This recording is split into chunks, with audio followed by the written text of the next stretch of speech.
ये उस मैच की कहानी है जिसमें पूरी टीम शराब के नशे में धुत होकर अपने नाम का दमगा विश्व की सर्वश्रेष्ठ टीम ऑस्ट्रेलिया की छाती में गाड़ देती है। कहा जाता है ऐसा मैच ओडीआई क्रिकेट के इतिहास में नहीं खेला गया। यह सिर्फ एक हार नहीं, कंगारुओं का गुरूर, घमंड और उनके अहंकार के पतन की शुरुआत थी, क्योंकि ऑस्ट्रेलिया दुनिया की इकलौती ऐसी टीम बनी जो 400 की पार गई। लेकिन अफ्रीका के कुछ सरफिरे पागल खिलाड़ी नशे में 434 को भी बौना साबित कर देते हैं, साथ में उनके मुंह पर कालिक भी पोत दिए। यह मैच आखिरी गेंद तक गया था, इसीलिए रोमांच की सारी सीमाएं लांघ चुका था। तो दोस्तों, वीडियो को अंत तक जरूर देखिएगा। इस अंदाज में यूट्यूब के इतिहास में ऐसी कहानी नहीं देखने को मिलेगी। साल 2006 जोहानसबर्ग। हर मैच की तरह इस मैच की भी शुरुआत होती है। ऑस्ट्रेलिया ने टॉस जीतकर पहले बल्लेबाजी करने का फैसला किया। ऑस्ट्रेलिया की तरफ से एडम गिलक्रिस्ट और साइमन केटिच पारी की शुरुआत करते हैं। 5-5 मैचों की सीरीज 2-2 की बराबरी पर खड़ी थी, यानी यह सीरीज डिसाइडर मैच होने वाला था। गिलक्रिस्ट ने मकाया को पहले ही ओवर में चौका मारकर पारी का आगाज किया।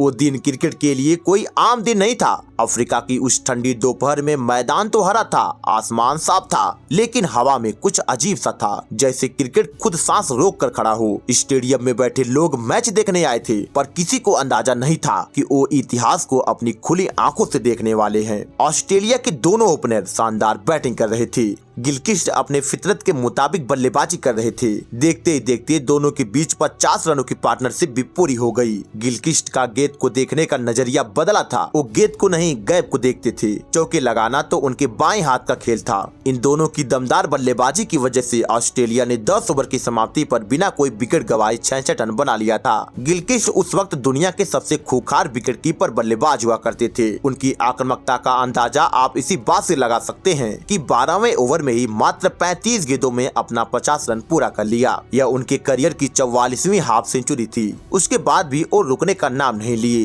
वो ऐसे खेल रहे थे जैसे स्कोरबोर्ड उनके लिए नहीं बना हो। उनका ये 50 सिर्फ आंकड़ा नहीं था, वो एक चेतावनी थी, आज कुछ बड़ा होने वाला है। 15वें ओवर में एक बेहतरीन सिक्स मारा। ऑस्ट्रेलिया का स्कोर तेजी से 100 के करीब जाने लगा, परंतु ऑस्ट्रेलिया को गिलक्रिस्ट के रूप में बहुत ही बड़ा झटका लगता है। इसी विकेट के गिरते ही अफ्रीकन खिलाड़ियों ने जोरदार जश्न मनाना शुरू कर दिया। अफ्रीकन खिलाड़ी आंधी जाने का जश्न मना रहे थे, परंतु वो इस बात से अनजान थे कि उसी डगआउट से एक तूफान आने वाला है। जिस पिच पर ऐसा तूफान आया कि उनकी खुशियों पर पानी फेर दिया, क्योंकि ऑस्ट्रेलिया की तरफ से कंगारुओं का कप्तान रिकी पॉन्टिंग कदम रख रहा था और आते ही पिच को जांचा परखा और समय बिताया। लेकिन साइमन केटिच ने आक्रामक रवैया अपनाए रखा, जिससे उनका 50 भी पूरा हो गया। 19 ओवर का खेल खत्म हो चुका था। ऑस्ट्रेलिया एक विकेट खोकर 114 रन बना चुकी थी। अब कंगारुओं ने एक बार फिर से अफ्रीकन गेंदबाजों को निशाना बनाया और 1-2 नहीं बल्कि 3 चौके मारकर उनके आत्मविश्वास को ध्वस्त कर दिया। कंगारुओं का रन बनाने का ये अंदाज बता रहा था कि आज विस्फोट होने वाला है। उनकी बल्लेबाजी शोर नहीं मचाती थी, लेकिन गहरी चोट करती थी। वो जानते थे कब सिंगल लेना है और कब चौके मारकर गेंदबाजों की आखिरी उम्मीद भी तोड़ना है। और फिर केटिच के इसी चौके के साथ ऑस्ट्रेलिया टीम ने 150 रनों का आंकड़ा भी पार कर लिया। अफ्रीकन गेंदबाजों के चेहरे पर चिंता साफ साफ दिखाई दे रही थी। मैच धीरे धीरे आगे बढ़ रहा था, लेकिन रनों का तूफान रुकने का नाम नहीं ले रहा था। गेंदबाजों की मुश्किलें ओवर दर ओवर बढ़ती जा रही थी। एक तरफ से साइमन केटिच अपने शतक की तरफ बढ़ रहे थे, तो वहीं रिकी पॉन्टिंग अपने 50 की तरफ। तभी 27वें ओवर में रिकी पॉन्टिंग ने जैक कैलिस को रिमांड पर लिया और शानदार सिक्स मारकर अपना अर्धशतक पूरा किया। पॉन्टिंग का पराक्रम शुरू हो चुका था। पहले जैक फिर जॉन को निशाने पर लिया, क्योंकि उसके बाद अगले ओवर में जॉन को 2 चौके और 1 छक्का जड़कर पिछले 2 ओवरों में 30 रन कूड़ दिया। पॉन्टिंग के इस खतरनाक रवैये को देखकर ऐसा लग रहा था मानो वो किसी मिशन पर निकले हों। रनों की नदियां बह रही थी। केटिच भी कहां पीछे रहने वाले थे। दोनों की शानदार बैटिंग से ऑस्ट्रेलिया ने 30 ओवरों में 209 रन बना लिया था। यहाँ से 20 ओवरों का खेल बाकी था, साथ में हाथ में 9 विकेट बाकी था, यानी दोनों के पास लाइसेंस था। और 21वें ओवर की पहली गेंद पर मकाया को बाउंड्री लगा दिया। यह बाउंड्री नहीं थी, पॉन्टिंग का ऐलान था कि आज इतिहास बनकर रहेगा।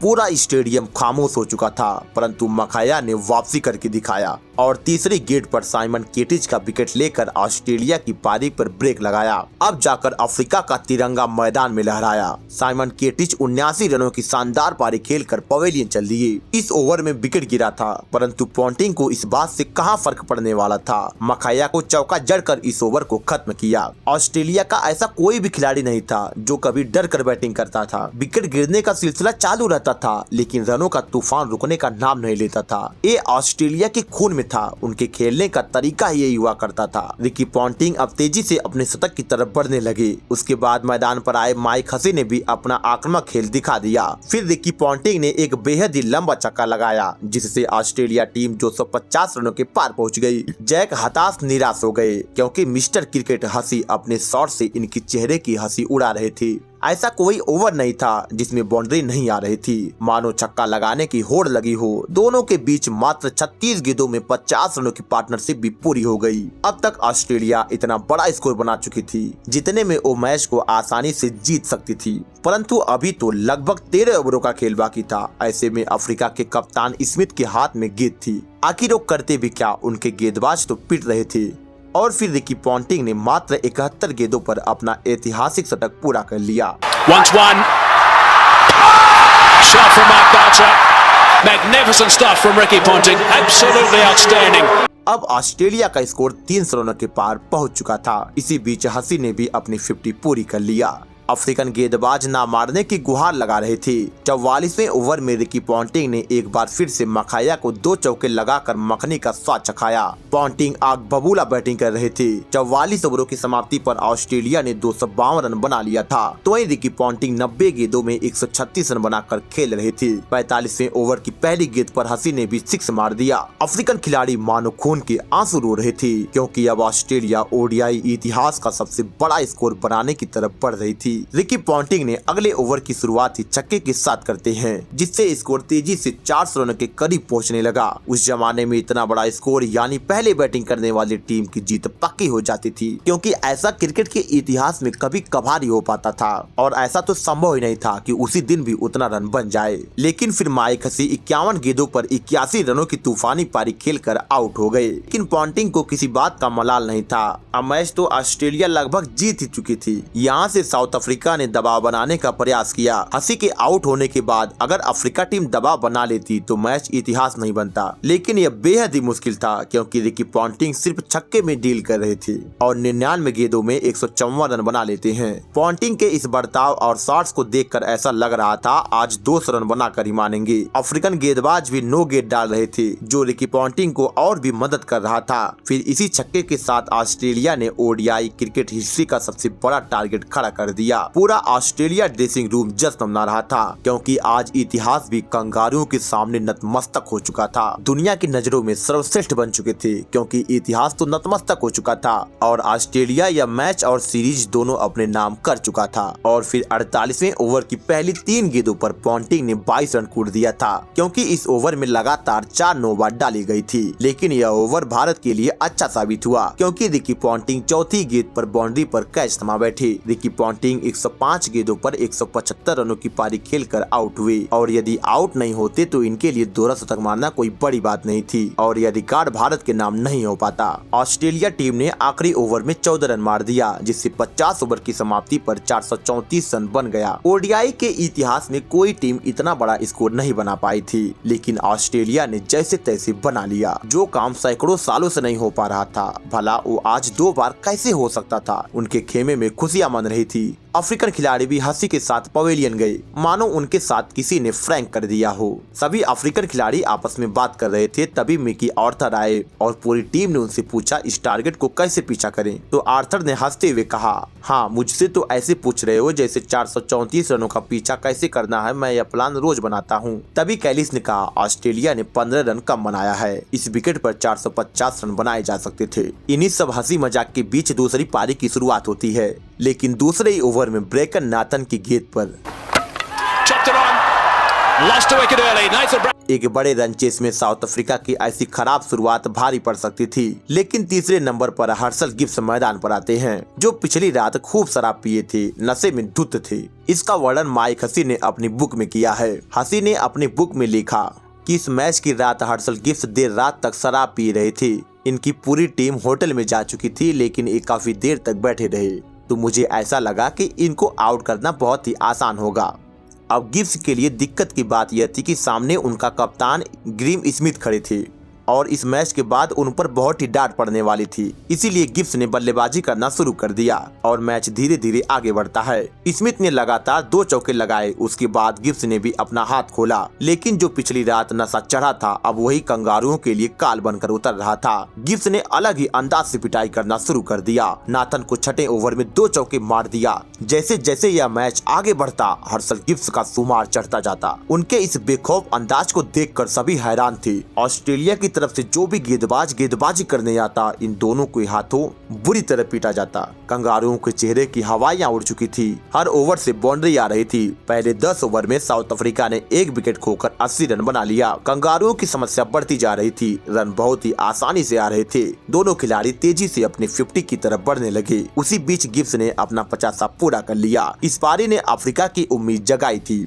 कि हम इस मैच को बड़े अंतर से नहीं हारेंगे। फिर अफ्रीका के कप्तान ग्रीम स्मिथ ने भी चौका मारकर अपनी 50 लगा दिया। लेकिन बड़ी बात यह थी कि यह 50 महज 33 गेंदों में आई थी। कंगारू इतने परेशान हो चुके थे, लेकिन अभी तो असली तबाही आनी बाकी थी, क्योंकि स्मिथ ने अब रौद्र रूप अपना लिया।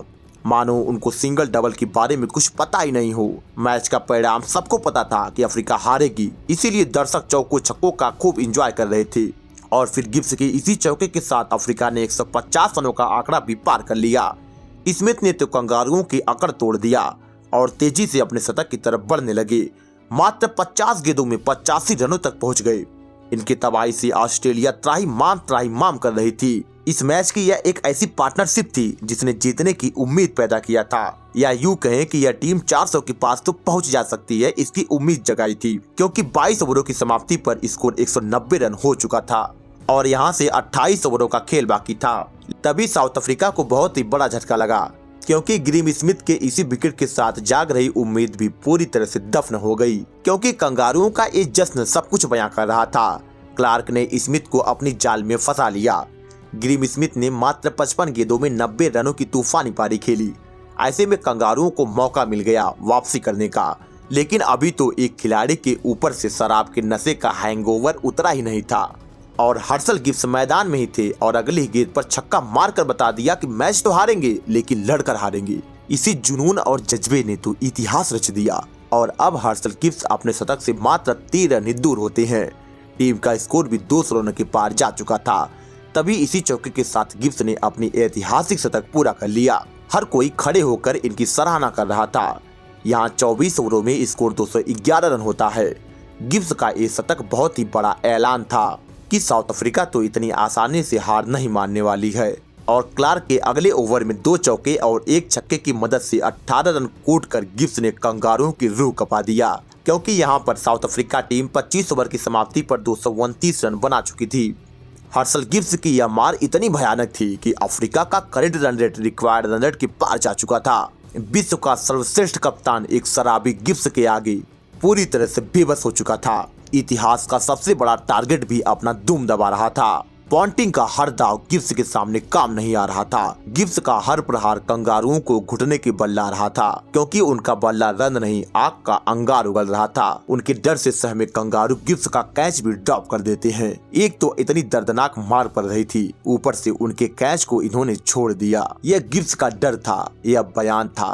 आज कंगारुओं का बॉडी लैंग्वेज देखने के बाद पता चल रहा था कि वो कितने बेबस हो चुके हैं और ब्रेकन की यह छोटी सी गलती उनके करियर की सबसे बड़ी गलती होने वाली थी। दूसरी तरफ एबी डिविलियर्स भी अपनी लय पकड़ रहे थे। यहाँ से अफ्रीका को 22 ओवरों में 182 रन बनाना था और जिस अंदाज से गिब्स गेंदबाजों का मजाक बना रहे थे उसे देख यह मुश्किल नहीं था, क्योंकि 29वें ओवर में गिब्स ने 18 रन कूट दिया। हर्षल गिब्स अब 100 गेंदों में 150 रनों तक पहुँच चुके थे। 30 ओवर की समाप्ति पर अफ्रीका का स्कोर 219 179 रन होता है। गिब्स ने इतनी बुरी तरह पीटा कि ब्रेकन का ब्रेक ढील हो गया, परंतु तभी ब्रेकन ने पलटवार किया और एबी डिविलियर्स को मिड ऑन पर क्लार्क के हाथों कैच करवा के अफ्रीका को बहुत ही बड़ा झटका दे दिया। अब जैक कैलिस मैदान पर आते हैं। एबी डिविलियर्स बिना कोई कमाल किए पवेलियन चले जाते हैं। अभी अभी तो साउथ अफ्रीका का बहुत ही बड़ा विकेट गिरा था, लेकिन यह बात उस नशे में धुत हर्सल गिब्स को कौन ही बता पाता, क्योंकि वो अपने धुन में कंगारुओं की बजाए जा रहे थे।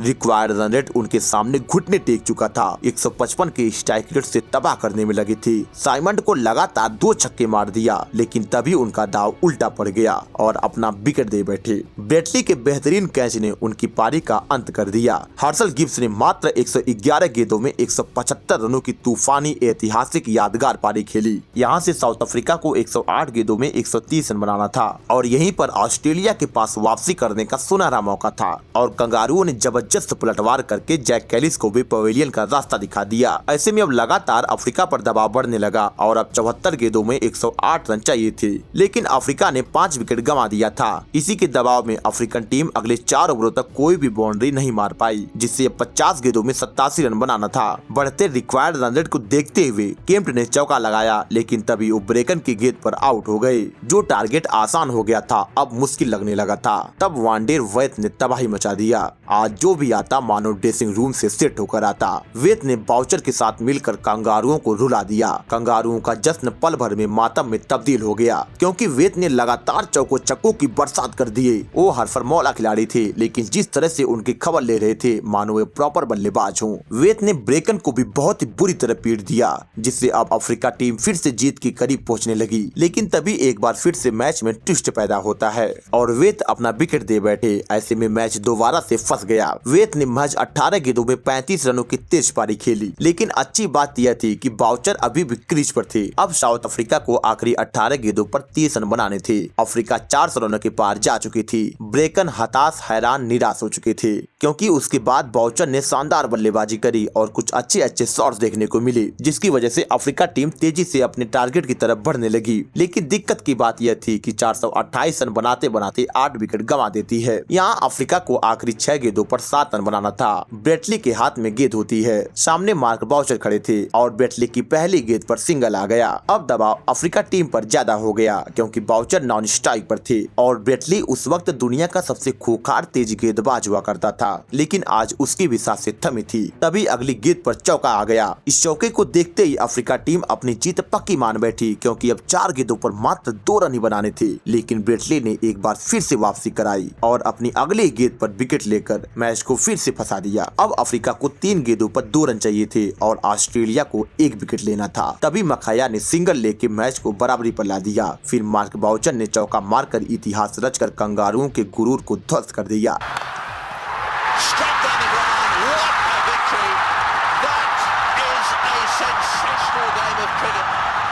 यह सिर्फ जीत नहीं, उनकी पतन की शुरुआत थी, जो कंगारुओं के साथ कलंक के रूप में जुड़ गई। तो कैसी लगी यह कहानी? यदि पसंद आई हो तो वीडियो को लाइक और चैनल को सब्सक्राइब जरूर कीजिएगा। मिलते हैं हम अगली वीडियो में।